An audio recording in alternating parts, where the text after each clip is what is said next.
అందరికీ నమస్తే. నేను గరిడేపల్లి సత్యనారాయణ. 2025 డిసెంబర్ 26 తారీఖున భారతదేశంలో కమ్యూనిస్ట్ పార్టీ ఆవిర్భవించింది. సిపిఎం వాళ్ళు 99 సంవత్సరాలు అవుతుందంటే, సిపిఐ వాళ్ళు 101 సంవత్సరాలు అవుతుంది. ఏదైనా 100 సంవత్సరాలు అయితే అయినట్టుగా మనకు కనిపిస్తూ ఉంది. 100 సంవత్సరాలు దాటినటువంటి క్రమంలో సిపిఐ, సిపిఎం పార్టీలు ఏ విధంగా ఉన్నాయనేది నేను తెలియజేస్తానికి ప్రయత్నమే ఈ వీడియో. మళ్ళీ 51 సార్వత్రిక ఎన్నికలకు సంబంధించి ఉమ్మడి కమ్యూనిస్ట్ పార్టీగా పోటీ చేస్తే 1951లో 49 సీట్లు పోటీ చేస్తే 16 గెలిచింది. 3.29% ఓట్లు వచ్చినాయి. ఇప్పుడు సిపిఐకి సంబంధించింది ఇదంతా. మళ్ళీ 57లో 110 ఎంపీ స్థానాలు పోటీ చేస్తే లోక్సభలో 27 స్థానాలు గెలిచింది. అప్పుడు 8.92% ఓట్లు వచ్చినాయి.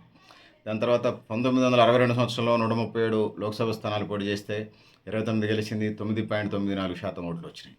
1967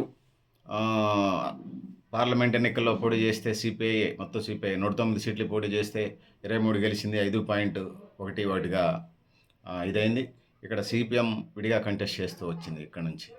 సో దాని తర్వాత 1971లో 87 సీట్లు పోటీ చేస్తే 23 సీట్లు గెలిచింది.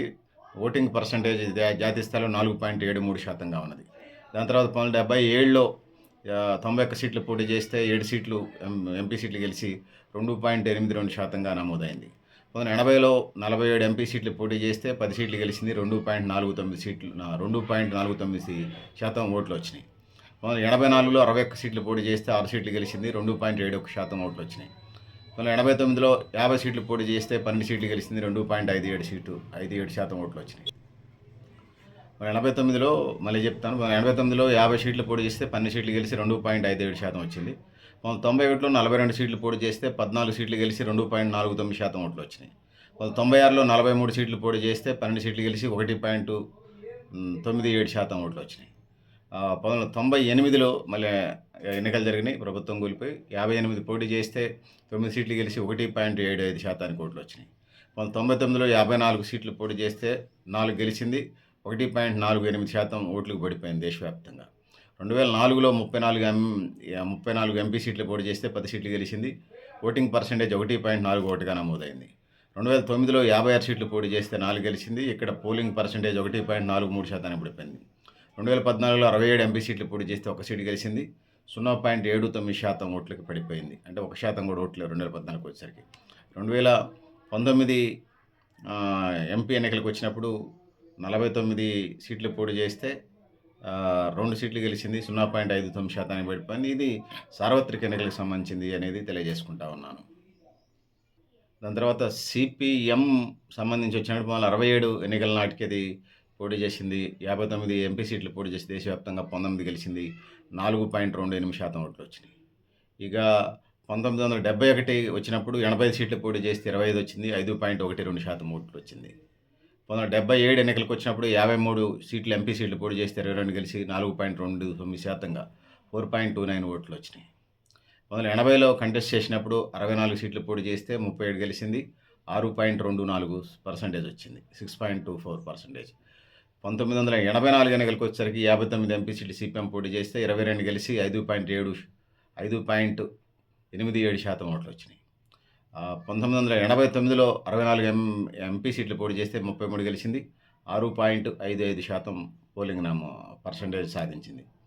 1991లో 60 సీట్లు ఎంపీ సీట్లు పోటీ చేస్తే 35 ఎంపీ సీట్లు గెలిచింది. 6.16గా నమోదైంది. 1996లో 75 ఎంపీ సీట్లు పోటీ చేస్తే 32 గెలిచింది. 6.12 పోలింగ్ పర్సంటేజ్ సాధించింది దేశవ్యాప్తంగా సిపిఎం పార్టీ. అదేవిధంగా 98లో 71 సీట్లు ఎంపీ సీట్లు పోటీ చేస్తే 32 గెలిచింది. 5.16% ఓట్లు సాధించింది.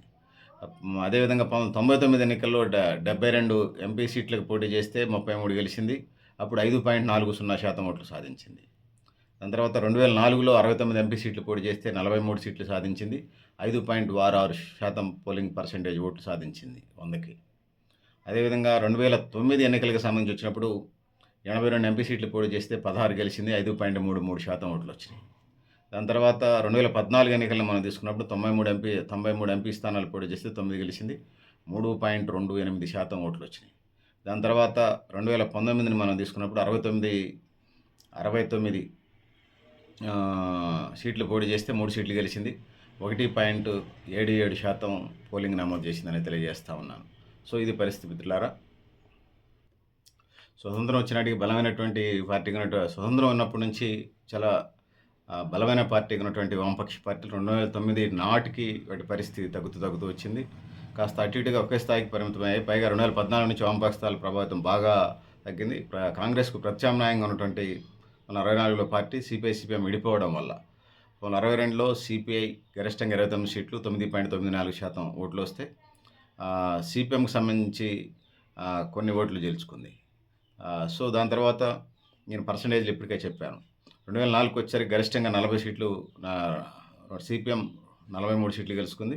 సిపిఐకి సంబంధించి కూడా ఇప్పటికే డేటా చెప్పాను. సో, ఆ విధంగా తొలినాళ్ళలో దేశంలో కాంగ్రెస్ ప్రత్యామ్నాయంగా పనిచేసినటువంటి వామపక్షాలు నానాటికి వాటి బలాన్ని కోల్పోయాయనేది చెప్పుకోక తప్పదు. బాబ్రీ మసీదు కూల్చివేసిన తర్వాత 1989 వరకు కాంగ్రెస్‌కి వ్యతిరేకంగా ఉన్నటువంటి కమ్యూనిస్ట్ పార్టీలు ఆ భావజాలతో పనిచేసినాయి. ఆ ఏడాది నుంచి కేంద్రంలో ఏర్పడిన వీపీ సింగ్ ప్రభుత్వానికి బయట నుంచి మద్దతిచ్చాయి. 92 బాబ్రీ మసీద్ కూల్చేసిన తర్వాత వాళ్ళ పందాం అనేది భారతీయ జనతా పార్టీకి వ్యతిరేకంగా అడుగడుగున కమలదళ నీడను కూడా సహించలే పరిస్థితి వామపక్షాలు లేకపోయినాయి. ఒకవైపు బీజేపీ ఎదుగుతూ వచ్చింది, వామపక్షాలు తగ్గుతూ వచ్చాయనేది చెప్పుకోక తప్పదు. సో, ఏది ఏమైనప్పటికీ కూడా కాంగ్రెస్‌కి వ్యతిరేక పాత్రను వామపక్షాలకు బదులుగా క్రమంగా ప్రాంతీయ పార్టీలు ఆక్రమించాయని చెప్పొచ్చు. సో, ఆంధ్రప్రదేశ్లో తెలుగుదేశమో లేకపోతే వైఎస్ఆర్సీపీ, తమిళనాడులో డీఎంకే, అన్నా డీఎంకే, ఒడిశాలో బీజూ జనతాదళ్, బీహార్లో ఆర్జేసీ, జేడీయూ, రాష్ట్రీయ జనతాదళ్ లేకపోతే జనతాదళ్ యు, ఉత్తరప్రదేశ్లో సమాజ్వాదీ పార్టీ, పంజాబ్లో శిరోమణి అకాలీదళ్ ఆమ్ ఆద్మీ పార్టీ, అస్సాంలో అస్సాం గణ పరిషత్ పార్టీ కాంగ్రెస్ వ్యతిరేక భావజాల ఓటర్లు తమ వైపునకు తిప్పుకోగలిగాయి. ఆ విధంగా హిందూ ప్రభావం అధికంగా ఉండే ప్రాంతాల్లో గుజరాత్, మధ్యప్రదేశ్, రాజస్థాన్ లాంటి చోట్ల భారతీయ జనతా పార్టీ బాగా బలపడింది. దాంతో వామపక్షాలు మరింత తగ్గింది. కొంత నాయకత్వం కొరత అనేది ఒకటి ఉన్నది. ఐడియాలజికల్గా దానికి తగిన ప్రాధాన్యత ఇవ్వలేదనేది మనకు తెలుస్తూ ఉన్నది. వామపక్షాలు చాలా రాష్ట్రాల్లో పోటీ చేస్తున్నా తగినటువంటి సీట్లు, ఓట్లు పర్సంటేజ్ పెరగట్లేదు. సో, వర్తమాన రాజకీయాల్లో కనిపిస్తున్నటువంటి డబ్బు, కులం, మతం, ప్రాంతం, అవినీతి పోకలు ప్రోత్సహించకపోవడంతో పాటుగా అంతర్గతంగా కొత్త నాయకత్వాన్ని తయారు చేసుకోలేకపోయిందని చెప్పొచ్చు. సో, ఆ విధంగా ఉండటంతో పాటు జనరల్గా వామపక్షాల్లో సిపిఎం ఒక్కళ్ళదే పెత్తన పాత్ర, అది కూడా బెంగాల్, త్రిపుర, కేరళ రాష్ట్రాలకు సంబంధించి పరిమితమైందనేది చెప్పొచ్చు. అక్కడ కూడా ఆటుపోట్లు వస్తున్న క్రమంలో ఆ విధంగా వామపక్షాలు తమ పురోగతిని కోల్పోయింది. దాంతోపాటు ముఖ్యంగా వామపక్షాల్లో బీసీలు, బహుజనులకు తగిన ప్రాధాన్యత ఇవ్వలేదనేది చెప్పక తప్పదు. అందువల్ల ఇవి తగినటువంటి ప్రాధాన్యాన్ని కోల్పోతూ వస్తున్నాయి.